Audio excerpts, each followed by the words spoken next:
ಸಚಿವರಾದಂಥ ಜಮೀರ್ ಅಹಮದ್ ಖಾನ್ ಅವರ ಇಲ್ಲಿ ಭಾಗವಹಿಸಿರ್ತಕ್ಕಂಥ ಎಲ್ಲ ಮುಸಲ್ಮಾನ್ ಬಾಂಧವರೇ, ಇತರ ಎಲ್ಲ ಸ್ನೇಹಿತರೇ, ಮಾಧ್ಯಮದ ಗೆಳೆಯರು, ಇವತ್ತು ಇಡೀ ಭಾರತ ದೇಶದಲ್ಲಿ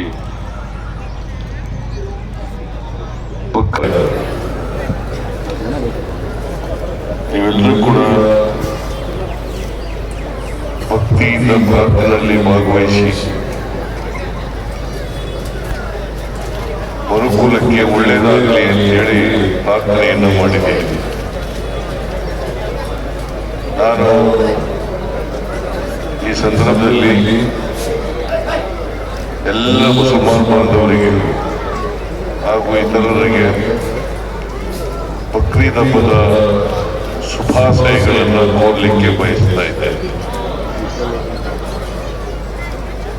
ಈದ್ ಉಲ್ ಆದಾ, ಈದ್ ಉಲ್ ಆದಾ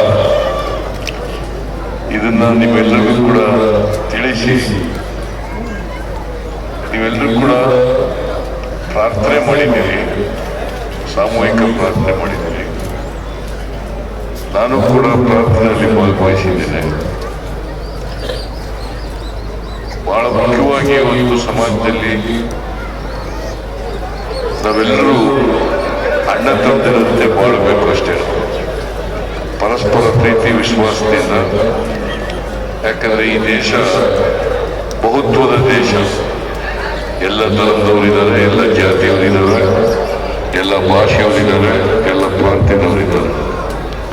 ಹಾಗಾಗಿ ಮನುಷ್ಯತ್ವ ಬಹಳ ದೊಡ್ಡದು. ಪ್ರತಿಯೊಬ್ಬರು ಕೂಡ ಮನುಷ್ಯನಾಗಿ ಬಾಳಬೇಕು, ಪರಸ್ಪರ ಪ್ರೀತಿಸಬೇಕು. ಎಲ್ಲಕ್ಕಿಂತ ಮುಖ್ಯವಾಗಿ ಪ್ರತಿಯೊಬ್ಬರಲ್ಲೂ ಕೂಡ ಸಹಿಷ್ಣುತೆ ಬರಬೇಕು. ಇನ್ನೊಬ್ಬರನ್ನ ಸಹಿಸ್ಕೊಳ್ತಕ್ಕಂಥ, ಇನ್ನೊಂದು ಧರ್ಮವನ್ನು ಸಹಿಸ್ಕೊಳ್ತಕ್ಕಂಥ, ಇನ್ನೊಂದು ಧರ್ಮವನ್ನು ಪ್ರೀತಿಸ್ತಕ್ಕಂಥ, ಇನ್ನೊಂದು ಜನಾಂಗದವರನ್ನ ಪ್ರೀತಿಸ್ತಕ್ಕಂಥ ಮನೋಭಾವ ಬೆಳಿಬೇಕು. ಹಾಗೆ ಬೆಳೆದಾಗ ಮಾತ್ರ ರಾಷ್ಟ್ರನೂ ಏಳಿಗೆ ಆಗ್ತದೆ, ಸಮಾಜನೂ ಏಳಿಗೆ ಆಗ್ತದೆ, ಎಲ್ಲ ಧರ್ಮದವರು ಕೂಡ ಏಳಿಗೆ ಆಗಲಿಕ್ಕೆ ಸಾಧ್ಯ. ನಮ್ಮ ಸರ್ಕಾರ ಸರ್ವಧರ್ಮ ಸಮನ್ವಯದಲ್ಲಿ ನಂಬಿಕೆ ಇಟ್ಕೊಂಡಿರ್ತಕ್ಕಂಥ ಸರ್ಕಾರ. ನಾವು ಸಂವಿಧಾನದಲ್ಲಿ ನಂಬಿಕೆ ಇಟ್ಕೊಂಡಿರ್ತಕ್ಕಂಥವ್ರು. ಸಂವಿಧಾನ ಏನೇ ಇರ್ತದೆ ಅದರಂತೆ ನಡ್ಕೊಳ್ತಕ್ಕಂಥ. ನಾವು ಯಾವುದೇ ತಾರತಮ್ಯ ಮಾಡಕ್ ಹೋಗಲ್ಲ, ಯಾವುದೇ ಧರ್ಮದವ್ರಿಗೂ ತಾರತಮ್ಯ ಮಾಡಕ್ ಹೋಗಲ್ಲ. ಯಾಕಂದ್ರೆ ಕರ್ನಾಟಕದ 7 ಕೋಟಿ ಜನರನ್ನು ರಕ್ಷಣೆ ಮಾಡಬೇಕಾಗಿರ್ತಕ್ಕಂಥ ಜವಾಬ್ದಾರಿ ನಮ್ಮದು.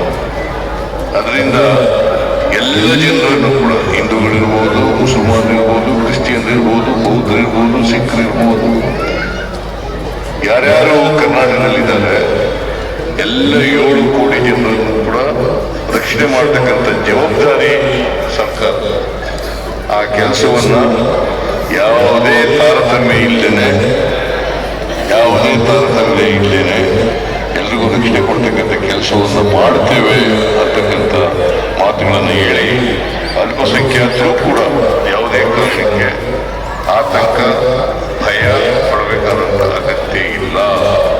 ನಮ್ಮ ಸರ್ಕಾರದಲ್ಲಿ ಅವರ ಅಲ್ಪಸಂಖ್ಯಾತರಿರಲಿ, ಬಹುಸಂಖ್ಯಾತರಿರಲಿ, ಎಲ್ಲರೂ ಕೂಡ ಒಂದೇ ರೀತಿಯಲ್ಲಿ ನೋಡ್ತಕ್ಕಂಥ, ಒಂದೇ ರೀತಿಯಲ್ಲಿ ಎಲ್ಲರಿಗೂ ರಕ್ಷಣೆ ಕೊಡ್ತಕ್ಕಂಥ ಕೆಲಸವನ್ನು ನಾವು ಮಾಡ್ತೇವೆ. ನೀವು ಪ್ರಾರ್ಥನೆ ಮಾಡಿರ್ತಕ್ಕಂಥದ್ದು ಕೂಡ, ನಾನು ಕೂಡ ಪ್ರಾರ್ಥನೆ ಮಾಡಿರ್ತಕ್ಕಂಥದ್ದು, ಎಲ್ಲರಲ್ಲೂ ಕೂಡ ಮನುಷ್ಯತ್ವ ಬೆಳೀಲಿ, ಸಹಿಷ್ಣುತೆ ಬೆಳೀಲಿ, ಎಲ್ಲರೂ ಪ್ರೀತಿ ವಿಶ್ವಾಸದಿಂದ ಇರಲಿ. ಮತ್ತೆ ಎಲ್ಲಕ್ಕಿಂತ ಮುಖ್ಯವಾಗಿ ಈ ನಾಡಿನ ಅಭಿವೃದ್ಧಿ ಆಗ್ಬೇಕಾದ್ರೆ ಒಳ್ಳೆ ಮಳೆ ಬೆಳೆ ಆಗಬೇಕು. ಆ ಮಳೆ ಬೆಳೆ ಆಗಲಿ ಅಂತ ಹೇಳಿ ಆಶಿಸಿ ಇವತ್ತು ಇಡೀ ರಾಜ್ಯದ ಜನತೆಗೆ ಒಳ್ಳೆಯದಾಗಲಿ, ಶುಭವಾಗಲಿ ಅಂತ ಹಾರೈಸಿ ನನ್ನ ಮಾತುಗಳನ್ನು ಮುಗಿಸ್ತೇನೆ. ವಿಶೇಷವಾಗಿ ಮತ್ತೊಮ್ಮೆ ಬಕ್ರೀದ್ ಹಬ್ಬದ ಶುಭಾಶಯಗಳು, ಬಕ್ರೀದ್ ಹಬ್ಬದ ಶುಭಾಶಯಗಳು ನಿಮ್ಮೆಲ್ಲರಿಗೂ